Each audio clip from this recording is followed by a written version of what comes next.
President Donald Trump campaigned against globalism and free trade deals he said penalized the United States, and took office pledging to put America first. But on Thursday morning, after arriving in Davos for the World Economic Forum, he'll become the first sitting president to attend the annual gathering of the global economic elite in nearly 20 years.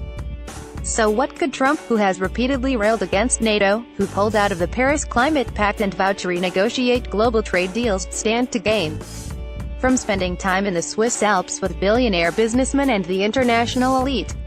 Attendees arrive for the World Economic Forum (WEF) annual meeting in Davos, Switzerland on Jan. 23, 2018.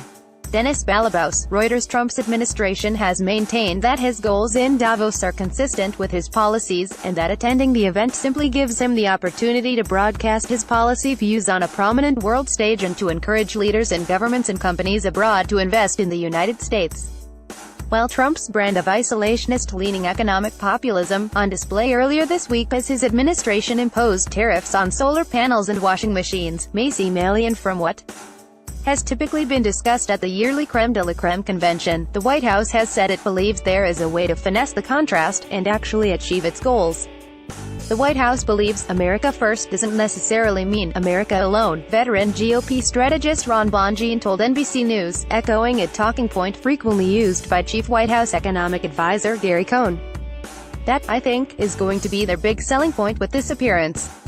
Going to Davos, a trip no sitting American president has made since Bill Clinton went in 2000, isn't likely to offend Trump voters or be seen as a contradiction of their values, said Bonjean.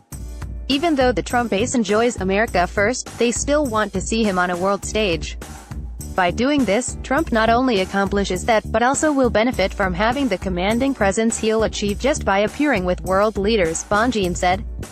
Of course, it's not as if Trump is just going to suddenly start spouting globalist views. Instead, his aides have repeatedly said he'll remain firm in his position that trade deals have disadvantaged the United States, and that the terms of those pacts must change. Trump, Cohn told reporters Tuesday, will make it clear that there cannot be free and open trade if countries are not held accountable to the rules. He'll also be touting investment opportunities, a throwback to his time as a real estate mogul. We're going to the World Economic Forum to share President Trump's economic story and to tell the world that America is open for business, Cohn told reporters this week. We want the world to invest in America and to create jobs for hardworking Americans. Trump is also likely to use the conference to discuss critical diplomatic matters face-to-face with many of his counterparts, potentially allowing him to leave the forum touting national security gains. After arriving in Davos Thursday morning, he'll meet with several world leaders, including UK Prime Minister Theresa May and Israeli Prime Minister Benjamin Netanyahu. From left, Nasdaq CEO and President Adina Friedman, Blackstone Chairman and CEO Steven Schwartzman, Fox Business Network anchor Maria Bartiromo, Bank of America Chairman and CEO Brian Moynihan, Credit Suisse CEO Tidjane Thiam and Deutsche Post DHL CEO Frank Appel attend a session on the opening day of the World Economic Forum (WEF) 2018 annual meeting, on Jan. 23, 2018 in Davos, Switzerland.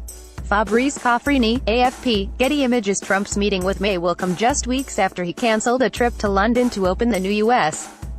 Embassy, blaming the Obama administration for selling the old building in the city for peanuts.